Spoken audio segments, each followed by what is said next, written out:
지난 시간 코르넬리우스에 대한 같이 만남에 대한 베드로의 쇄신, 베드로의 회심. 코르넬리우스가 세례받았다. 그가 하느님을 믿었다. 아니요. 그는 그 전부터 하느님을 믿고 있었어요. 그러면 누가 주인공일까요?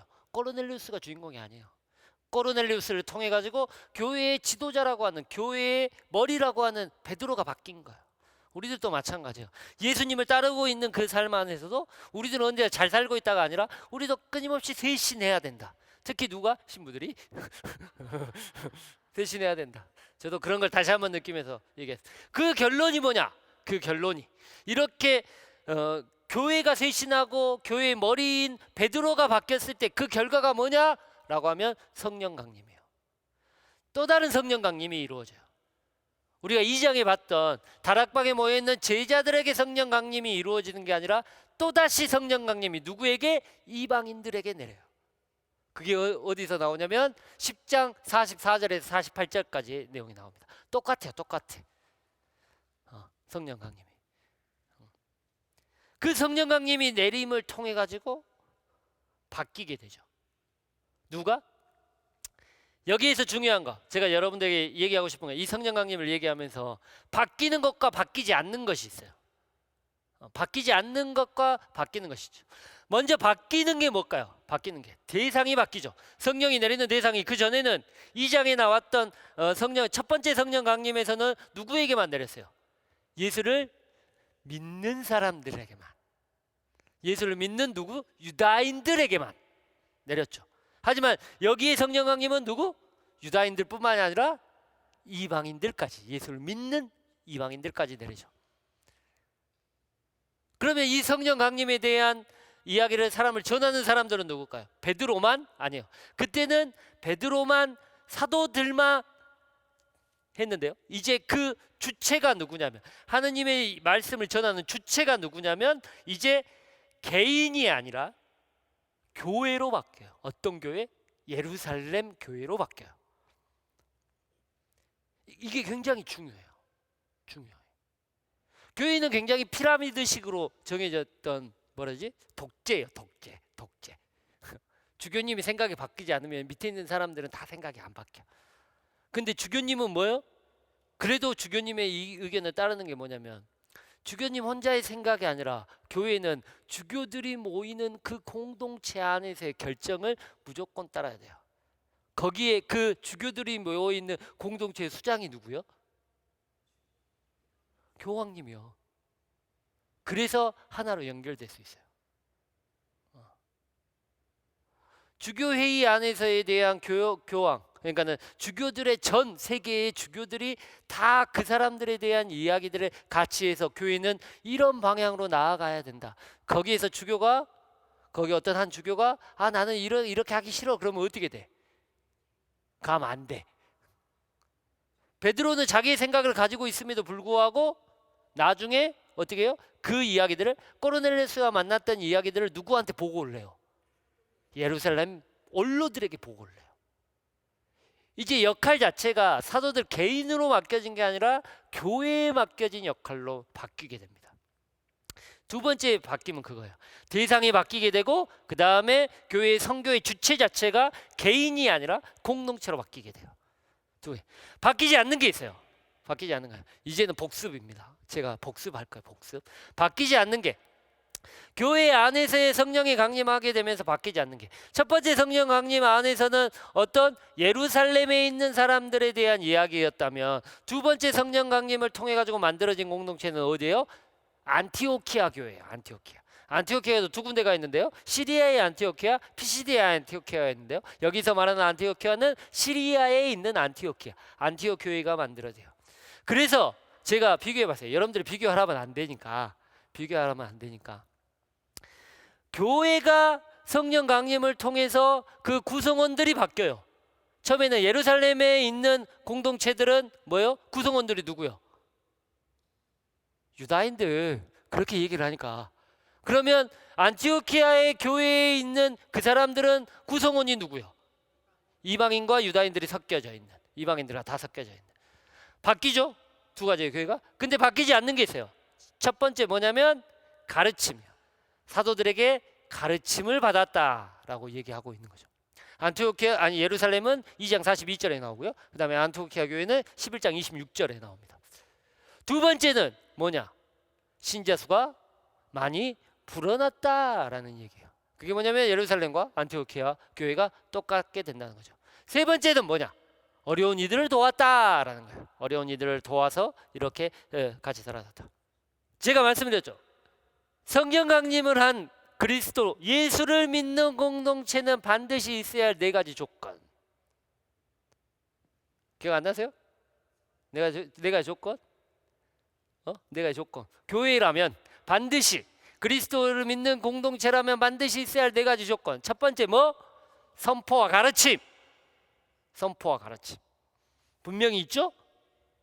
우리의 말이나 우리의 행동이나 우리의 삶을 통해 가지고 그리스도 예수를 전파해야 된다. 그 선포와 가르침은 교회가 그 가르침이 없으면 어떻게 돼요? 그 선포가 없으면 교회라고 할 수 있어요? 없어요? 없다는 거죠. 절대 바뀌지 않아요. 그 안에 있는 구성원이나 그 안에 있는 어떤 장소나 아니면 모든 것들이 바뀌었다 하더라도 그것들은 절대 바뀌면 안 돼요. 두 번째 뭐? 전례죠. 닛두르기예요. 닛두르기. 어떻게? 닛두르기. 신자들이 늘어났다. 신자들이 늘어나면 어떻게 될까요? 그 안에 같이 함께 예수를 선포하고 예수를 기억할 수 있는 전례가 분명히 있어야 돼요. 전례. 세 번째 뭐? 친교. 신자수들이 많이 늘어났음에도 불구하고 어떻게 그 안에 친교가 없으면 대화 안 돼요. 있어야지 그 공동체가 이루어질 거 아니야. 신자수가 늘어남에도 불구하고 그 안에 친교가 있다. 마지막은 뭐? 기도와 봉사. 어려운 일을 도왔다. 언제나 그들 안에서 어려운 일을 돕고 사는 네 가지입니다. 제가 사도행전 강의를 하면서 이거는 절대 잊어먹지 마세요. 외워. 이해가 안 되면 그냥 외워. 네 가지 외워. 그냥 네 가지요. 외워. 우리가 우리 공동체 안에는 반드시 있어야 할 것. 네 가지. 분명히 네 가지.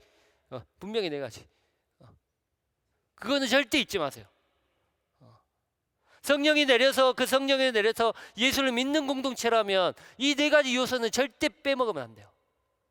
이 네 가지는 반드시 있어야 됩니다. 반드시. 그래서 모르면 그냥 해요. 네 가지. 첫 번째 가르침과 선포. 예수님의 선포. 그게 캐리그마라고 그랬죠. 두 번째 전례. 뭐요? 닛두르기. 세 번째 친교. 코이노니아. 세 번째 봉사. 디아코니아. 이 네 가지는 절대 교회에서 빠져서는 어느 하나도 빠져서는 안 돼요. 교회 그 공동체가 정말 진정한 하느님의 공동체고 하느님의 모임이다라고 생각될 수 있는 네 가지 평가의 기준이에요. 캐리그마, 니뚜르기아, 코이노니아, 디아코니아. 교회가 절대 바뀌지 말아야 할 것. 성령 강림을 통해서 모임 공동체가 절대 바뀌지 말아야 할 건 바로 변화하지 말아야 할 것 이 네 가지입니다. 구성원이 바뀌고 장소가 바뀌더라도.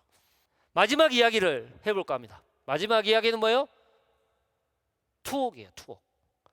네 가지의 이야기 중에 가장 이제 마지막 이야기가 누구의 이야기는 이제 중간에 바르나바의 이야기하고 사울의 이야기가 좀 끼어들긴 하는데요. 그거는 이제 다음 13장부터 이루어질 바오로의 어떤 선교 여행을 중심으로 해서 얘기하고 오늘의 이야기의 마지막은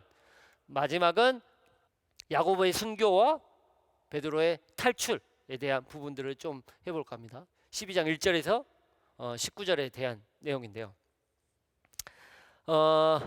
여러분들 스페인 야고보 순례길 가보신 분, 야고보 성당으로 가는 일단 콤포스테라라고 하는 그게 몇 킬로? 180킬로인가요? 총 다 하면? 몰라. 아무튼 저도 안 가봤어요. 한번 꼭 가보고 싶은데 안 가봤어요. 그 순례길. 그러니까 뭐 스페인 북부 지역 이렇게 아주 포르투갈까지 가는 그 길. 거기에 누구의 무덤이 있냐면 바로 야고보의 무덤이 있는 거예요. 야고보의 무덤을 찾아가는 거예요. 그게 유럽 교회의 전통이었대요. 왜냐하면 유럽의 초기 그리스도 공동체 안에서 베드로보다 더 힘이 센 놈이 누구였어? 야고보였어요. 야고보. 그래서 원로들, 그러니까 예루살렘 원로 회의의 우두머리가 누구였냐면 야고보였대요. 그래서 야고보의 순교를 해서 저기 콤포스테라라고 하는 저기 포르투갈인가요? 스페인인가요? 포르투갈인가요? 스페인이에요. 스페인이겠죠?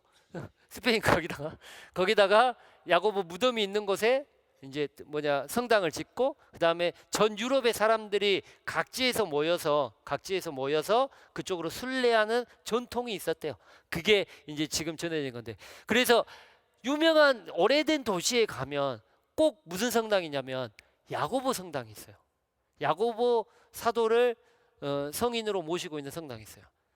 그게 성당이에요. 제가 살았던 인스부르크에도 거기에 있는 주교자 성당의 주보성이 누구면 사도 야고보예요. 왜 그러냐면 그곳에 모였대요. 성지순례를 하기 위해서 각 중간 지점에 거기서 모여서 또 어디에서 또 모이고 또 어디에서 모여서 함께 야고보 순례를 했던 지역을 바로 야고보 성인의 주보성인으로 했던 그 성당들이 있다고 하더라고요. 아무튼 그렇습니다. 야고보는 순교합니다. 어떻게? 모가지 댕강 쓰러져 가지고 참수형으로 죽습니다. 참수형은 유다인들에게 어떤 가장 참혹한 거예요. 십자가보다 더. 왜? 목이 잘려나가는 거기 때문에. 그러면 어떻게? 부활할 때 어떻게? 목 없이? 목 이렇게 없이?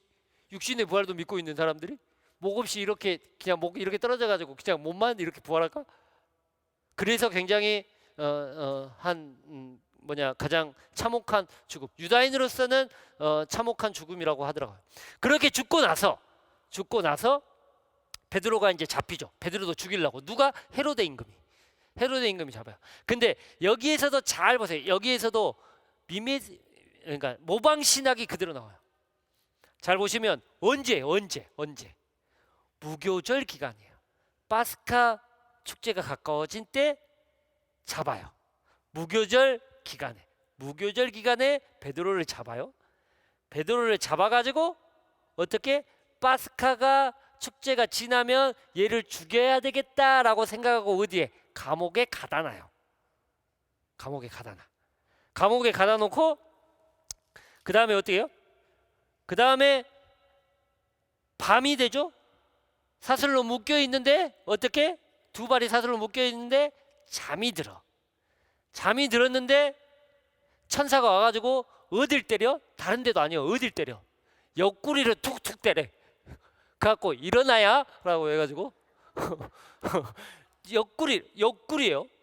옆구리를 툭툭 때리면서 뭐라고 얘기하냐면 빨리 일어나라 라고 얘기해요. 계속 나오죠. 이 단어 일어나라 라는 계속. 그래가지고 허리에 띠를 메고 신을 신어라.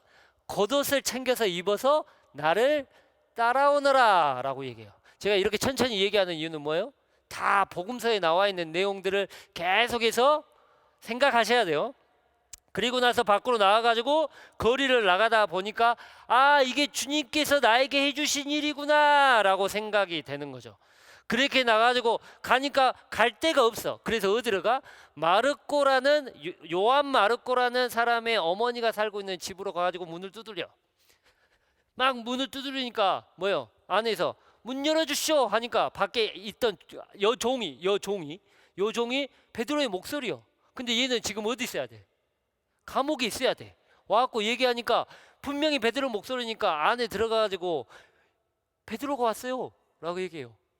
그러니까 거기 안에 있던 사람이 이 미친 것, 베드로는 저긴데 지금 그러면 뭐라고?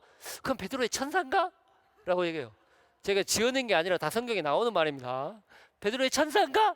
라고 얘기해가지고 하니까 또 막 두드려고 문 열어주시오 라고 문 열어주니까 문을 여니까 누구요? 베드로예요. 그래서 베드로가 그러니까 내가 하느님께서 예수님께서 나를 여기로 보내가지고 나를 했다. 이것들을 다른 사람들에게 알려주세요 하고 나서 자기는 아무것도 안 하고 그냥 떠나. 뭐요? 잘 보시면 뭐하고 같아요? 베드로의 투어 가고 베드로의 해방하고 뭐가 같아요? 예수님이 부활하고 똑같아요. 언제? 시기는 언제예요? 예수님이 죽은 시기는 언제예요? 파스카 시기예요. 무교절 파스카 시기. 예수님이 부활하신 게 주간 첫날 이른 아침, 파스카가 지나고 나서. 그리고 나서 어떻게? 묶여서 잠자고 있죠? 묶여서 잠잤다는 게 어떤 의미예요? 죽음의 의미예요. 또 어디를 때래? 다른 것도 아니고 옆구리를 콕콕 때래. 옆구리를. 왜 옆구리를 때렸을까요? 예수님의 뭐? 창으로 죽음을 확인하는. 창을 찔러서 죽음을 확인한. 그리고 나서 어떻게? 빨리 일어나라. 부활이 됐어요. 부활이 돼서 어디를 찾아가? 마르코의 집을 찾아가. 집을 그때는 이제 마르코가 찾아간 게 아니라 누구지? 얘가 누구죠? 베드로. 베드로가 찾아가. 근데 베드로가 찾아간 게 아니라 무덤에 누가 찾아와? 막달라 여자 마리아가 찾아가죠. 막달라 여자 마리아가 성별이 뭐요? 여자요. 여기에서 나왔던 하인은 누구요? 여종이야. 여종. 여자야. 베드로가 해방된 것들, 베드로가 탈옥인가? 아니면 베드로가 탈출했던 걸 가장 먼저 아는 사람이 누구요? 여자. 예수님이 부활했던 걸 가장 먼저 알려준 사람이 누구요? 여자. 똑같죠? 여잔데 가가지고 제자들한테 여자가 우리 부활했습니다. 아니. 처음에 그 예수님을 뭐로 봐요? 요한복음엔 동산지기로 보고, 그 다음에 루카복음에서 뭘 봐요? 천사로 봐요. 유령이다라고 얘기해요. 하지만 여기서는 뭐라고 얘기해요? 천사라고 얘기해요. 또한 그 여자가 알려주니까 제자들이 믿어요, 안 믿어요? 안 믿어요. 여기는 제자들이 믿어요, 안 믿어요? 안 믿어요. 그리고 나서 와가지고 예수님이 나타나셔가지고 사람들한테 알려라 라고 얘기하는 것밖에 없어요. 그리고 나서 어디? 뿅 사라져요. 부활도 마찬가지죠. 여기도 사람들한테 알려라 라고 얘기하고 어떻게 돼요? 그냥 가. 부활에 대한 이야기와 똑같다는 거죠. 이야기를 왜 이렇게 썼을까요? 왜 이렇게? 루카복음사가에 대한 특징이 뭐냐면 현재적 종말론이에요. 미래에 있을 부활에 대한 이야기를 생각하기보다 언제, 그 전에 미리 와 있는 부활에 대해서 생각해라 라는 거예요. 부활과 해방은 같아요. 계속 연결되는 거예요. 역사의 반복이에요. 역사의 반복. 원래 부활에 대한 개념은 구약에서 뭐였어요? 파스카였어요. 파스카는 뭐예요? 원초적인 의미가 이집트에서의 탈출이에요. 해방이죠. 그게 죽음에서의 해방으로 만들어지고, 누구냐? 베드로는 또 그게 뭐예요? 감옥에서의 해방이에요. 우리가 부활을 체험하기 위해서는 먼저 고민해 봐야 돼요. 여러분들은 그 해방에 대한 체험, 탈출의 체험 자체가 뭐예요? 엑소더스가 뭐냐면 바로 부활이에요. 그럼 먼저 우리가 어디에 억압되어 있는지를 알아야 되겠죠. 여러분들은 어디에 억압되어 있어요? 그것들을 알아야 돼요. 그래야지 우리는 매일매일 어떻게 된다고? 부활할 수 있는 거예요. 나를 옥죄고 있는 것, 나를 얽매이고 있는 것, 나를 붙잡고 있는 것, 그러면서 그것들을 통해 나는 고통스러워하고 힘들어하는 것들이 무엇인지 먼저 알아야 돼요. 부활이 다른 게 아니에요. 부활의 삶이 다른 게 아니에요. 저는 아니라고 봐요. 내가 오늘 지금 당장도 부활할 수 있어요. 나를 옥죄고 있는 게 무엇인가만 알면. 근데 그게 쉽지 않죠.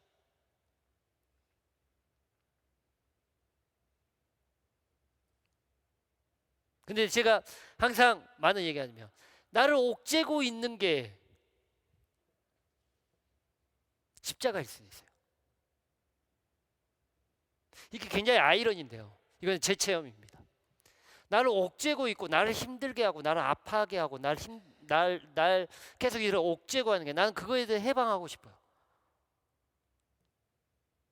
근데 그것들을 해방하고 어떻게 할지를 모르겠다는 거예요. 근데 힘들어하면 할수록 그것들이 나를 계속해서 옥죄워요.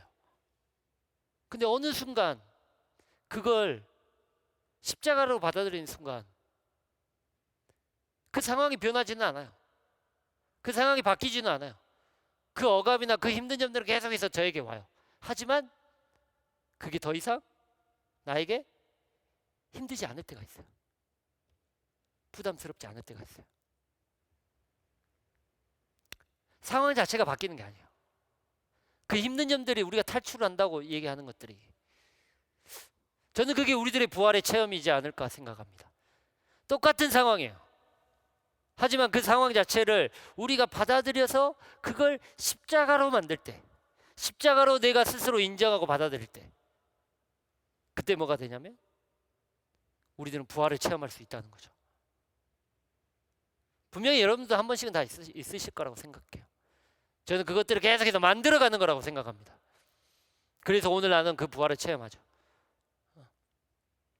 제가 항상 그 얘기를 하면 어떤 얘기를 하면 강의 얘기를 합니다. 더럽게 힘들어요. 강의하는 것도. 그 다음에 2시간, 3시간 제가 최장시간 떠들어 본 게 하루에 9시간을 떠들어 봤어요. 오전부터 오후까지. 오전에 4시간, 오후에 5시간. 그러면 집에 가면 어떻게 되냐면 다리가, 제가 이렇게 앉아서 강의를 하는 스타일이 아니기 때문에, 그러면 오금이 저려요. 오금이. 제가 이렇게 몸은 이렇게 해도 제가 체력 하나는 진짜 완파이거든요. 근데 한 9시간 강의하면 오금이 저립니다. 근데 그렇게 했음에도 불구하고 뜨거운 뭔가가 있어요. 그러니까 나중에 또 힘들어도 해요. 그 뜨거운 것들이 있기 때문에. 저는 그게 부활의 체험이라고 생각해요. 힘들고 어렵지만 그것들 안에서 내가 그것들을 어떻게 받아들이고 그 안에서 무언가를 느끼고 있다면, 그래, 그거는 내가 내려놓고 가야 될 게 아니라 내가 신부로 살아가면서 평생 짊어지고 가야 될 거, 내 짐이라고 한다면 예수님께서 가볍게 만들어 주시겠지. 깃털처럼 만들어 주시겠지. 그 믿음을 가지고 짊어지고 가고 있는 거예요. 그러면, 그렇게 생각하면 뜨거운 무언가가 우리들한테서 올라온다고 저는 생각해요. 그게 부활의 체험이라고 생각해요. 나중에 가면 그게 완전하게 이루어지겠죠. 모든 것들이 더 행복해지겠죠. 저는 그것들을 바라고 살아갑니다. 여러분들도 베드로가 그랬던 것처럼 루카복음 사가가 베드로의 해방과 베드로의 탈출과 예수님의 죽음과 부활을 연결해 놓은 것처럼 우리들 안에서 이 삶 안에, 일상 안에서 여러분들 탈출하셨으면 합니다. 그래서 탈출이 다른 게 아니라 나의 고통과 나의 아픔과 나의 힘듦을 십자가로 받아들이는, 이거는 제 신앙입니다. 십자가로 받아들이는 그 부활의 삶들을 꼭 살아가셨으면 합니다. 다음 주에는 이제 본격적인 2부가 시작됩니다. 2부가 시작됐는데 그 2부를 다 얘기하기는 그렇고 굉장히 핵심만 짚어서 제가 간단하게 설명드리도록 하겠습니다. 2부는 베드로의 3차 전도 여행은 제가 백날 여기서 떠드는 것보다 성지순례 한번 가세요. 그러면 돼. 제가 그래서 다음에는 좀 중요한 포인트만, 전체에 대한 이야기들보다도 포인트에 대한 이야기들 다음 주부터는 시작해 보도록 하겠습니다. 들어주신 거 다시 한번 감사드리고 다시 한번 여러분들에게 감사합니다. 감사합니다.